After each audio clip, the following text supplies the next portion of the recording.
Hi hello ನಮಸ್ತೆ friends, ನಾನಿದಿನ ನಿಮಗೆಲ್ಲ ತಿಳಿಸ್ಕೊಡೋಕೆ ಬಂದಿರೋ ಒಂದು ರೆಸಿಪಿ ಬಂದು ಬಿಸಿಬೇಳೆಬಾತ್ ಪೌಡರ್.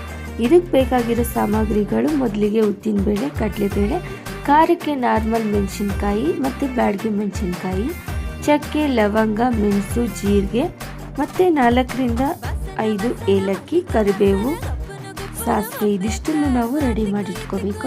ಅದಾದಮೇಲೆ ಒಂದು ಬಾಣಲಿನಲ್ಲಿ ಸ್ವಲ್ಪ 2ರಿಂದ 3 ಸ್ಪೂನ್ ಆಗೋಷ್ಟು ಎಣ್ಣೆನ ಹಾಕಿ, ಅದಕ್ಕಾದ್ಮೇಲೆ ಖಾರಕ್ಕೆ ತಗೊಂಡಿರುವಂಥ ಒಣಮೆಣಸಿಕಾಯಿನ ಹಾಕೋಬೇಕು.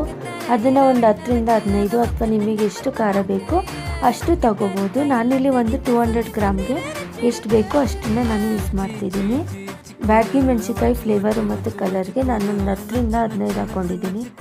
ಸಾಸಿವೆ, ಕಡಲೆಬೇಳೆ ಮತ್ತು ಉದ್ದಿನಬೇಳೆ, ಕರಿಬೇವು, ಚಕ್ಕೆ, ಲವಂಗ, ಏಲಕ್ಕಿ, ಮೆಣಸು ಇದಿಷ್ಟನ್ನ ಹಾಕಿದ್ದೀನಿ. ಕಡಲೆಬೇಳೆ, ಉದ್ದಿನಬೇಳೆನ ಅದೇ ಸೇಮ್ ಕ್ವಾಂಟಿಟಿನಲ್ಲಿ ತಗೊಂಡು ತುಂಬ ಚೆನ್ನಾಗಾಗುತ್ತೆ ಮತ್ತು ರುಚಿನೂ ಚೆನ್ನಾಗಾಗುತ್ತೆ ಅಂತಲೇ ಹೇಳ್ಬೋದು.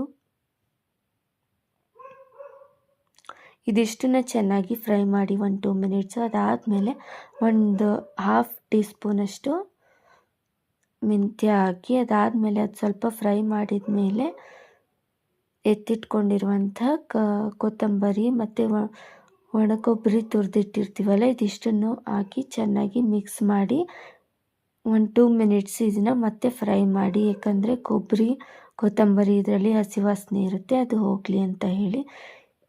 ಇದಕ್ಕೆ ನೀವು ಬೇಕು ಅಂದರೆ ಜಾಪತ್ರೆ ಮತ್ತು ಗಸಗಸೆನ ಆ್ಯಡ್ ಮಾಡ್ಕೋಬೋದು, ಫ್ಲೇವರ್ ಇನ್ನೂ ಚೆನ್ನಾಗಿರುತ್ತೆ.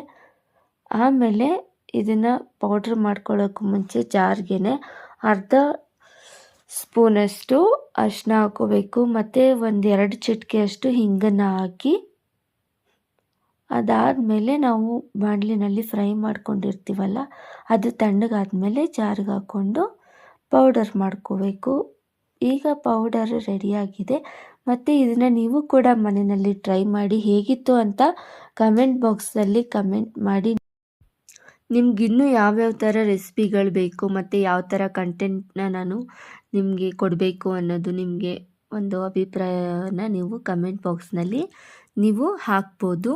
ನಿಮ್ಮ ಒಂದು ಅಭಿಪ್ರಾಯಕ್ಕೆ ತಕ್ಕಂತೆ ನಾನು ವಿಡಿಯೋಗಳನ್ನ ಮಾಡಿ ಹಾಕ್ತೀನಿ. ನೀವಿನ್ನೂ ನಮ್ಮ ಒಂದು ಚಾನಲ್ನ ಫಾಲೋ ಮಾಡ್ತಾ ಇಲ್ಲ ಅಂದರೆ ಈಗಲೇ ಹೋಗಿ ಫಾಲೋ ಮಾಡಿ. Thanks for watching.